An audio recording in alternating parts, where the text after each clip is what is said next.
So hello guys, what's up and welcome back to my YouTube channel.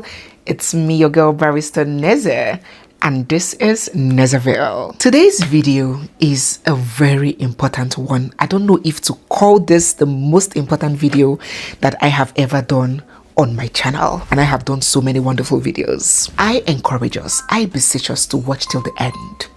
It will be a lot better to watch with an open mind, a mind that wants to know, a mind that is analytical, practical and teachable. But if you are the type that believes that what you know is law, is supreme, the way you cook your indomie, the way you cook your noodles should be the universal best way of cooking noodles, you can watch with a closed mind, but still watch anyways. It may be a long video, I must warn, but I assure you that every single minute of it will be worth your time. There was a video I made some time ago, and I said, if you want to really know or understand how bad something a man is doing is, just imagine that it was a woman that did it. Now, infidelity is even going too far. When I said this, let us just imagine for a second that a couple, a man and a woman, are quarreling, and the husband grabs his car keys, zooms out at 9 p.m. and comes back around 1 a.m. His reason? He didn't want the tension to escalate, so he goes out to a bar, has a couple of beer, and then comes back home calm. Not so bad, right? Not bad at all, right? He didn't want to lose control and escalate the situation. All right. Now, imagine that it was a woman, a wife, in a heated argument with her husband. And in order to de-escalate that, she grabs the car key, drives out to a bar by 9 p.m., takes a bottle of drink, koi at the bar, and comes home by 12:01. Will it have the same interpretation? But they were both trying to de-escalate. Will it have the same interpretation, I ask? Let us drop down in the comment section. Now, even this malice talk that we are having, if it was a woman who boldly came out to say that she punishes her husband by staying long periods of time in the same house without relating to him, and it later makes it out that that man had an affair, do you know what every single person, man and woman, will do? They will blame his wife. It was not his fault. She pushed him out. Now, this does not excuse anybody's infidelity. I am just at this point highlighting the different verdicts that would have been given if that was the case. But that is by the way. A few days ago, a very unpleasant news got out. Frank accused singer CHIKE of having a sexual relationship with his estranged wife Sandra. Infidelity is horrendous.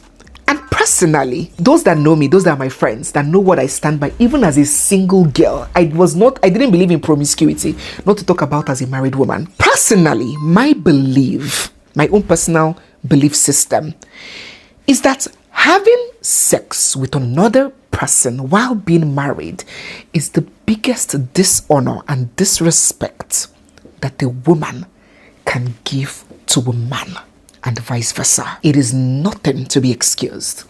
So I was expecting that action be condemned for what it is, because I can never be in support of adultery. But for the first time in history, girls and women came out in quantum to throw and drum support for CHIKE and Sandra. And I flung my spectacles. I was in shock. We all saw the comments. Boo of the booeless. CHIKE is a lifesaver. I need to go and stream CHIKE's songs. The original malice antidotes. We love you, CHIKE. Girl, do whatever makes you happy. And I found my jaws drop. I was shocked, because that is not the normal response. As a matter of fact, women have always been the ones to hold other women to account. We have historically been the upholders of moral benchmarks in our society. For goodness sake. This was not the first time that news like that had made it out. Remember when the story of Pastor Toby and Dora, the footballer's wife, Dora Kayode's wife, made it out. Remember when Tega, this Big Brother Niger Tega that was mentioned in this thing, when she went to Big Brother to start messing with Boma as a married woman. Women were the ones to own the dragging and the tearing down of these women.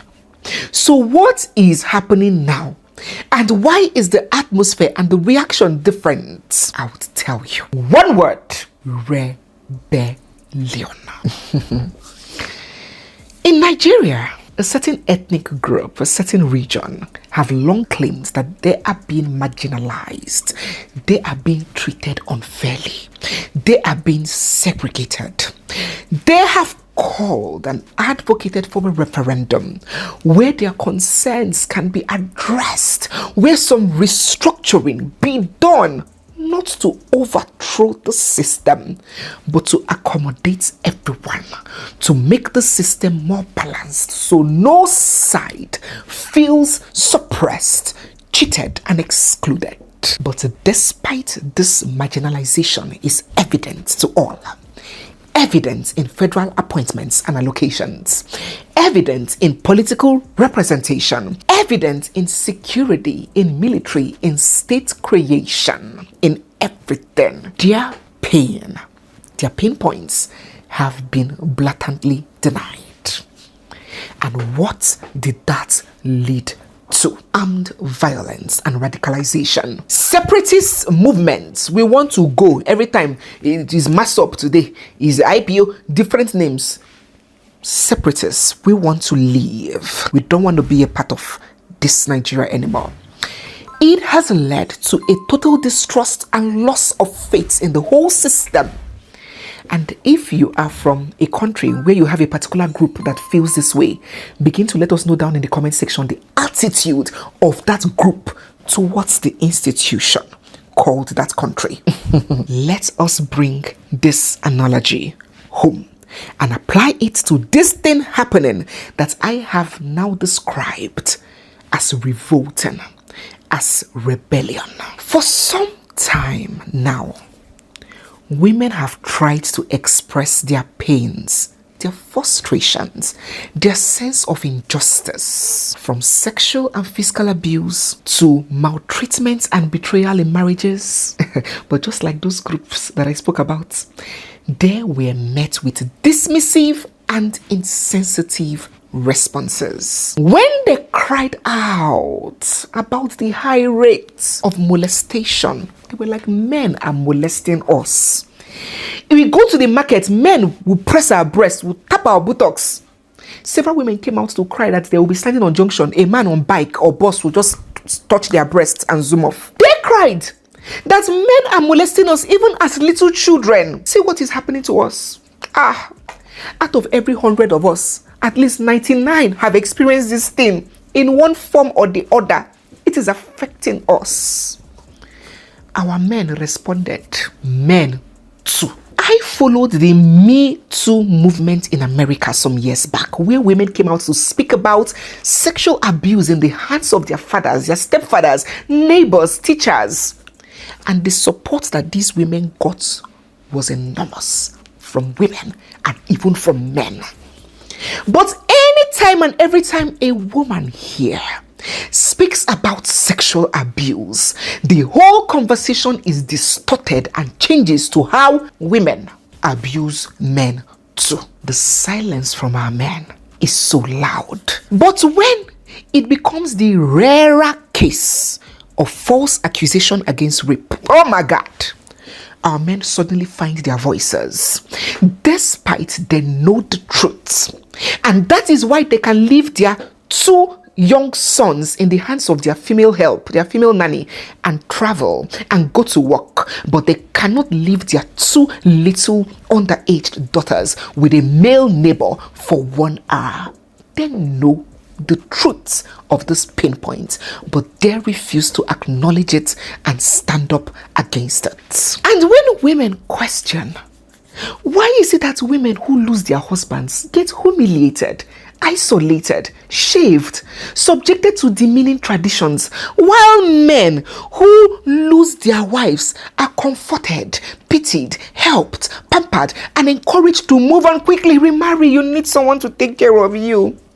They told women to respect tradition, that it is not bad for a wife to honor her husband, like it is an abomination for a husband to honor his wife. When women worried why many married women have to endure domestic violence in their own homes, and instead of intervention and condemnation of the acts, they were told to pray for the man that he will change. Oh, they wondered why their mothers had to carry nearly all of the parenting burdens while daddy was praised for doing the barest minimum, even though both of them go out to work and contribute financially to the home. They were shunned and shushed and described as disrespectful, evil feminists trying to change the agenda, the course of things. When they were shocked why the church was always organizing crusades and deliverance sessions for barren women and never for impotent men, despite science and statistics have shown us that men contribute up to 50% of couples experiencing infertility.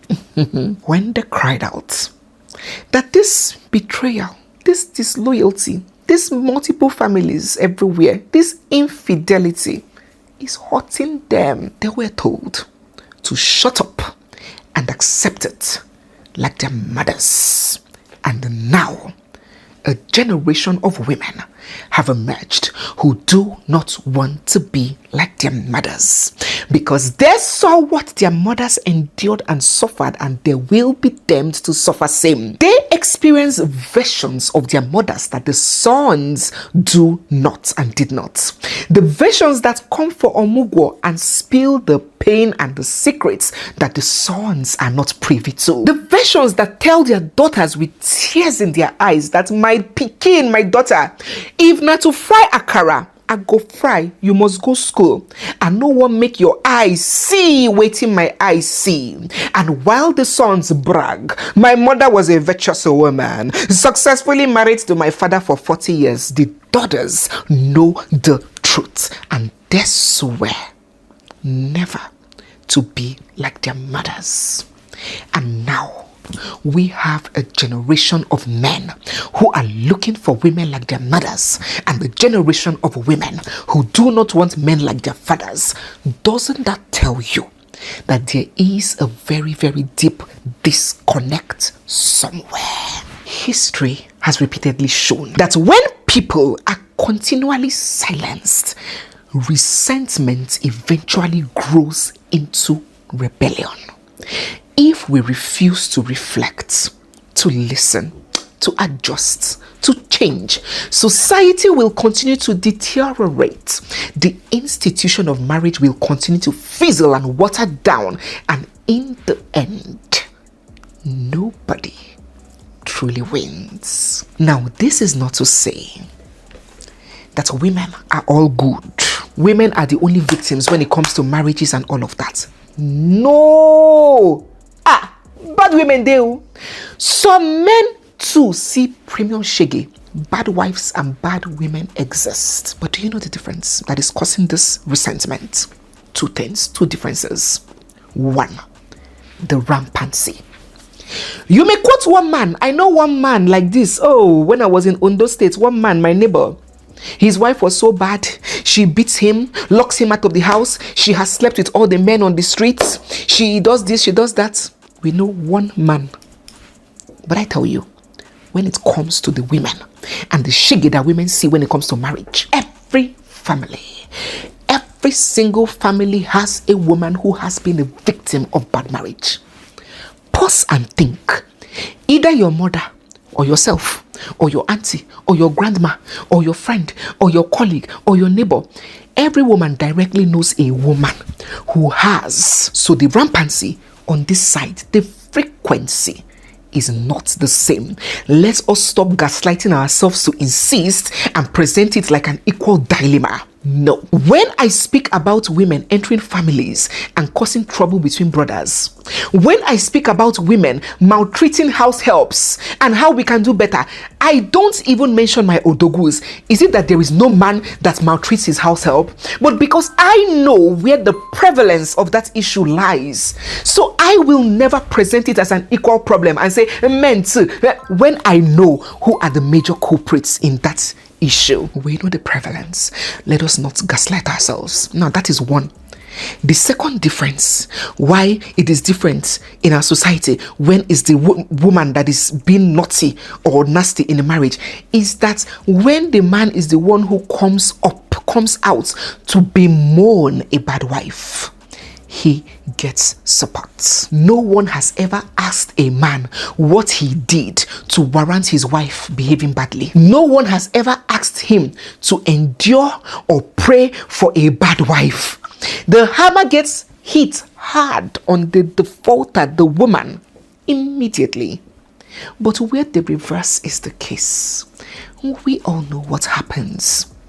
Silence, indifference, excusing the behavior. When I recounted Frank's wife's response, come and see my odogus resurrected from the underworld. In fact, I didn't know that we had that much male subscribers on this channel.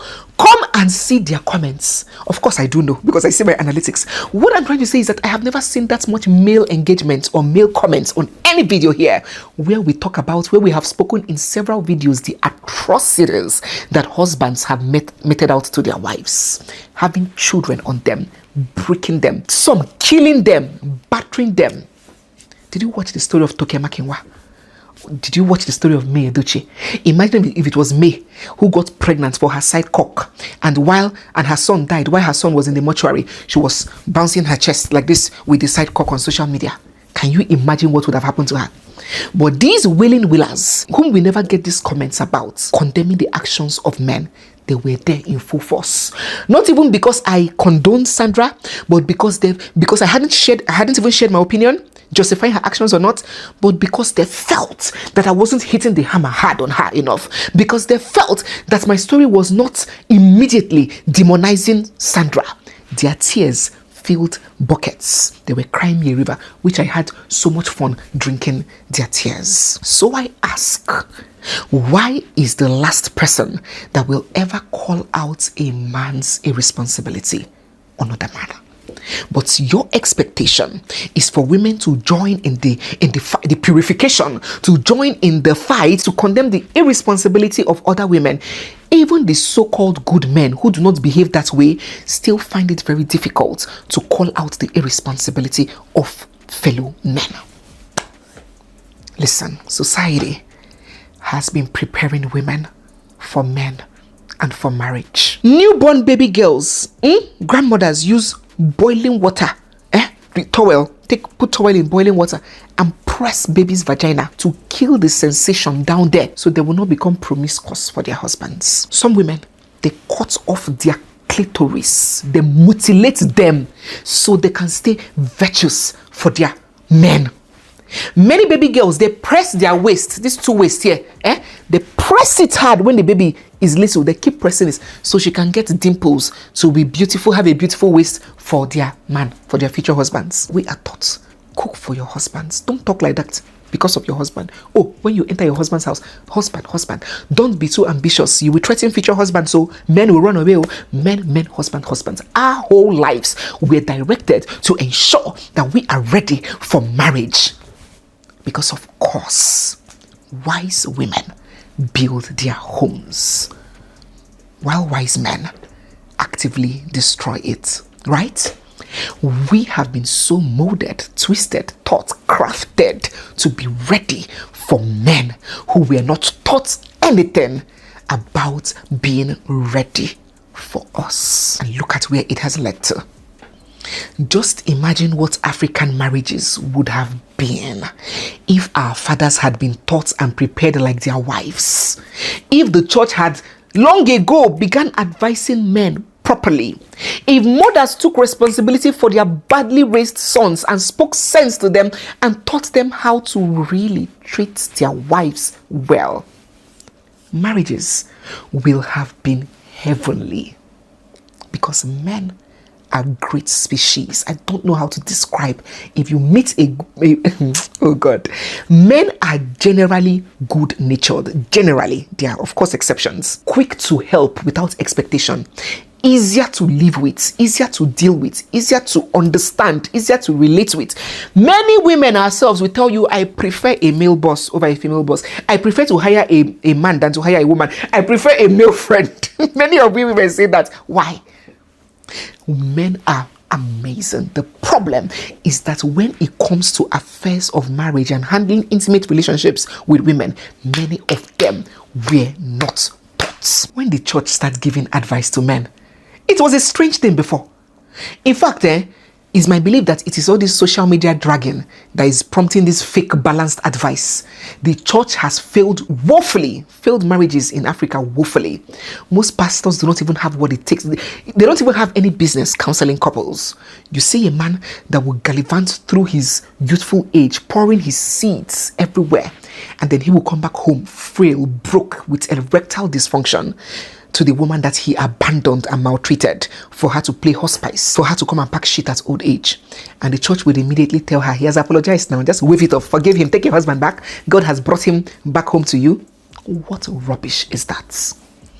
Many of these pastors abuse their wives too. So the advice, most times they give it from what they would prefer, the kind of grace they will prefer to be applied to them, not really because of what they're speaking from, what is right or wrong for both parties. What is typical in families, in society, in the church, is where the woman is messing up, she gets advice, she gets reprimanded, and when the man is messing up, she gets more advice.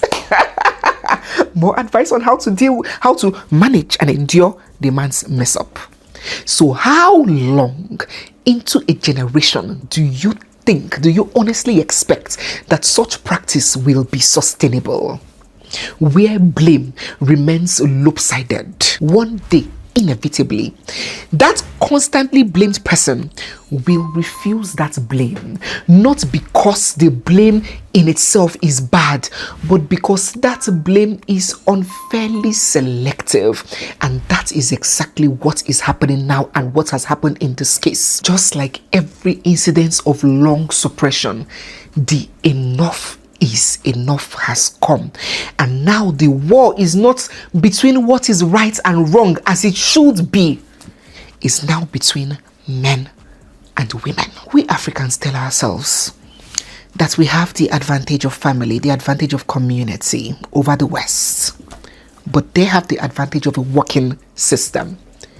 If we dare combine our failed systems to the collapse of the only one that we think we have gotten right, which is the family system, the catastrophe for us will be too enormous to handle. And believe me when I say nobody wins. Because I have seen some guys say that it is you women, don't worry, continue resisting how our grandfathers did it. It is you women that go old. It is you. The problem is that we have refused to understand the reality of the mindset of the present generation of people. Whether we choose to accept it or not, the attitude towards marriage has changed significantly. Many younger women still desire love, companionship, family, and all of that. It is a basic human need. But what has changed now is the urgency and the perceived necessity of it. Back then, in those mothers' time that some of these men are quoting, marriage for women was not about love. It was an economic necessity. Women had limited access to career, to education, to opportunities, to inheritance, to property. But today, women earn income independently. They own their own homes. They build careers. They travel. They have the capacity to raise children independently. So for many women, marriage has moved from necessity for survival to optional for emotional fulfillment. And where that fulfillment cannot be met, they would rather be without it. Marriage is no longer the primary survival structure for a lot of women now. The women you're comparing to, your mothers, and your grandmothers. Secondly, modern individualism has changed identity. Older cultures had a lot of emphasis on duty, sacrifice, family, reputation, communal identity, even to the detriment of self-joy or fulfillment. The modern culture is emphasizing self-fulfillment and self-development, personal happiness, emotional satisfaction. This has changed how people evaluate relationships. All those fear-based motivation driving marriage is weakening every day. Things that used to raise eyebrows as shameful, are increasingly normalized. Marrying late, single motherhood, being child-free, divorce are now normalized and will get even more normalized as time proceeds and progresses. You can no longer use "you never married" to shame any woman anymore. Thirdly, communities. Back then, many women lived within small social circles. Family, church, village, mosque, their neighborhood. Their view of the world was shaped entirely by those immediate communities. So if everyone around them normalized suffering and silence and endurance, these women had no alternative perspectives. But now, globalization, the internet has changed everything. Women now have access to global conversations, relationships, education, legal awareness, support groups, communities of women with similar experiences. So that woman who once felt, okay, this is all there is to life, just come and suffer and, take care of your husband and go, isolated in difficult marriage, can now find thousands of people saying what you're experiencing is not normal. More people now, more than ever, are more willing to live unhappy relationships. You are there threatening this present generation and the ones coming after them that they will be alone. Do not threaten them with a good time. They will do better alone, much more than us and the generations before us. In our time, when we were small, we used to go out to play, to socialize even as little children. Them, they are locked up inside with their games, with their iPads. We used to go out to buy food if we want to eat, to go to Mr. Biggs. Now they order DoorDash and Uber Eats. There are even ways that you can press so you don't have to see the person. Drop it at my front porch and get out. I don't even want that human interface. We interact with bank staff who want to open accounts to consummate transactions. They use mobile app, debit cards, POS and all of that. When we want to see a new movie, we'll go to the cinema and watch it. There would Netflix and chill. You cannot threaten them with a less human interface. This new generation, they cut off friends easily over little silly mistakes. For goodness sake, they quit jobs because of their mental health. They are less committed to things than we were. Everything has changed and marriage is a part of it. And if you insist on holding on to the old ways, the ways of your great-grandfathers, the way they did things, you want to insist on analog way of doing things in the digital era, it shows a lack of intelligence. Gender dynamics are in transition. Some men have gotten a wind of it. They understand that it is an inevitable part of evolving, and they have made immense efforts to ensure that they get with the times and everybody is accommodated. But some others who, of course, because they are the beneficiaries of the old patterns, are upset and are being resistant to it. I understand that anybody would enjoy and insist on the status quo where it is beneficial to them. It is human nature. But when I tell you that change is constant in everything, I do not speak from a point of rebellion myself. I speak from a point of reality, that whether or not I speak about it, it will happen. Think of everything that you knew when you were little and you know now. There has been a change in the way people school, in the way people work. People now sit down in their homes and work from home and make millions of dollars. There has been changes in ways that you transact banking, in the way you drive. You no longer do gear 1, gear 2, gear 3, gear 4. In the way you make telephone conversations. Back then we used to go and stand in phone booths. There has been changes in the way you raise your children. From daddy has come back and everybody will run and hide under the bed to, hey pops, what's up bro? There has been a change in everything, and your sense tells you that it is only in marriage that there should never be change, where women should always endure while men should be without blame and accountability. You are living in a fool's paradise. Change is constant. And if not allowed to evolve naturally over time, that change will still come, but it will come through resistance, disruption, and rebellion, just as what we are facing today in our society. And I believe me when I tell you, it will get worse. So what can be done? I have spoken so much. What can we do to ensure that we still have that strong family structure that we pride ourselves in, but where, in this case, no party is feeling constantly suppressed and submerged? Because the truth is that women need men and men need women. Even those ones that say they don't need the other, they are speaking from maybe bad experience or pain or frustration. We need each other. The Bible said, as a Christian, permits me to quote the Bible sometimes. The Bible said that God made everything beautiful. The orbits, the sea, the animals, insects, flowers, trees and plants, everywhere was beautiful. He made man, but he still was not okay. He still felt that itch in his finger. He still felt like it was not complete until he made woman and he was like, aha, this is it. Everything is perfect now. And the Bible doesn't record him creating any other thing afterwards. A man needs a woman. Likewise, a woman needs a man. Where it looks like a woman does not need a man is when she's with a demonic man, because having no man is better than having a demonic man. But having a good man, a man with a try, not a perfect man, is far, far better than having no man. Men are important. Have you seen a father step up to a teenage son who tries disrespecting his mother? When the man holds the boy in the shirt like this and shakes him and say, how dare you talk to my wife? You know, when a son stops hearing your mother and hears my wife, he knows that shit has gotten real. He knows that this is not the daddy I know. He has unleashed a beast. We need our men in the home. We need mommy. We need daddy to regulate the family. Sometimes mommy is the calm one while daddy is the one bringing the discipline. Other times it's the other way around. Mommy can be the fire and daddy will be the ice. This dynamic is important to regulate the family. Just like good cop, bad cop. You see some terrorists, for example.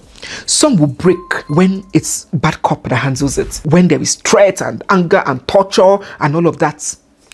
But some, no matter how hard bad cop goes, no matter the beating, no matter the torture, he will not break until good cop comes. And good cop comes with the calm to apply psychology. And good cop would now, take the bad cop away as if he's trying to save the terrorist, and now start talking to him, appealing to his emotions. Your children, think about your wife, and you see the next thing, that criminal or terrorist will break and tell them where he planted the bomb. That is how raising children is. We need good cop, we need bad cop. We need each other. So how do we ensure that we stay together with this new reality that is getting both the men and the women frustrated? When my young odogus are saying, in fact, I don't want to marry. What is this? And the women are saying, to hell with marriage. I don't even want children. Now, discussions on being child-free has taken over. More women are now coming out to say, I don't want any freaking family. I don't want a husband. I don't want children. And guess who gets angry when such conversations are being had? If you go to the comment section, not women, no. Not the person that says, I don't want to use my womb. It is the men that gets angry. How can we work together and manage this new reality? What do we do? Just one simple cardinal principle. It is natural, it is biblical, it is commonsensical. Do you want to know it? Do unto others what you will have others do to you. Any marriage that the husband or wife abides by this principle, that marriage is not only going to survive, it will thrive, it will be enjoyed by both parties. Not the enjoyment where daddy is enjoying, mommy is bonga fish. Both we enjoy. If you know that if this thing I'm doing to this person, somebody else does it to me, or this person does it back to me, it will pain me. I will not like it. I'll be hurt. Don't do it to that person. If as a woman you know that you are putting on your best, trying to provide for your family, but because you never blow, every time you come back home, your husband is talking down on you, he's disrespecting you, he's insulting you, he's nagging you, and you know that you will not like it. don't do it to that man. If you as a man, you are faithful and committed, pouring your 100 into your marriage, and your wife is sleeping around, sleeping with all the young boys, will you like it? If you will not like it, don't do it to her. Why give others what you cannot take? Why can't you give respect while expecting to be respected? Why do we desire loyalty from someone that we are being disloyal to? That is even contrary to the law of nature. Those polygamous grandfathers you are quoting, if they ingest you waiting their wives do, all those your grand uncles, many of them are products of the older sons of that your polygamous grandfathers. Many of them don't even know their fathers. It was a full-blown Sodom and Gomorrah where those young wives they sleep around, satisfy themselves with young boys and men in the compound. So you think that those young women will come all fresh in their 20s and it's papa of 70 something that will be giving them what they need when their blood is hot? Look at you. You're deceiving yourself. No DNA, no evidence. Everything was going then. Even if you watch all those old movies, all those Spartacus, Vikings, all those kind of movies, you will see that as the men, the kings were doing their own, the wives were also doing their own. You see, they will organize slave contest. They check the slave. Onimeus, this one, meet me in. They pick them, they satisfy themselves. Everybody's happy. They go home, queen and king will sit down. Everybody's doing their own by the corner. But you want loyalty and exclusivity while being a dog. Don't even insult dogs because dogs are loyal to their owners. Give fairness a try. Give equity a try. Give kindness a try. Give seeing your spouse as a fellow human being a try. Give treating others the way you want to be treated in marriage a try. You know, slavery had to end for industrial revolution to be bettered. It was when slavery ended, there was no longer cheap manual labor that manufacturers, producers started thinking businesses are going to suffer, businesses are going to close. So how can we replicate these outputs without the manual labor that we have lost since slavery has been eradicated? Then the era of industrial revolution, where industries were bettered, machineries began being created, it led to the birth of something bigger and better. I'm sure they would have thought to themselves, if we knew that we could even get into the era of industrial revolution, we would have not resisted the end of slavery. We would have not even risked our lives with these Negroes that were killing us and revolting. So sometimes one era has to end for something better to be born. Instead of making our marriages slaves of cultures and traditions that do not serve any other person but ourselves, why don't we try loving each other and outdoing each other in service of one another? Why don't we try kindness, empathy, equity, not equality, because there can never be equality in marriage. Equality advocation should be for the workplace, for the outside. In marriage, it should be equity, where you bring your best self, your best strength. Sometimes you can be bringing 100%. The other person might be ill. The other person might be occupied with a cause. The other person might be doing something, might not be able to bring 1%. You don't measure equality in marriage. You bring equity, you bring fairness, and you see everybody is happy, the marriage is thriving. Why don't we try not giving others what we wouldn't want them to give us? Why don't we try the 3 C's that I have been preaching? Character, conscience, and common sense. The common one, not the ones that come from reading books and being intelligent. The one that is supposed to be common but has ended up not to be common. I assure you, mark my words today, that will be the future of marriages. So it's either everybody comes correct or you go home because you go marry tired. Mark my words somewhere in this video. You see this video?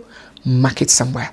That will be the future of marriages, where respect will be mutual, where kindness will be reciprocated, where accountability will be demanded, where both parties will be required to bring their best to make it work. Thank you so much for listening. I do hope I was able to communicate, and I do hope that you have gotten something from this video. So guys, yes, we have come to the end of today's video. If you're new here, you are seeing my face for the first time, or if you've been watching without subscribing, don't forget to hit the subscribe button, give this video a big thumbs up, drop all your thoughts down in the comment section, and stay glued for we have so much more coming your way. Don't forget to pick a copy of our book, The Unbroken Spirit. It is available in both soft copies and hard copies, and you can get a copy by scanning this code over here or clicking on the link down below. If you encounter any challenges at all, send us a mail to info@nezeville.com. I'll see you guys in our next one. Bye.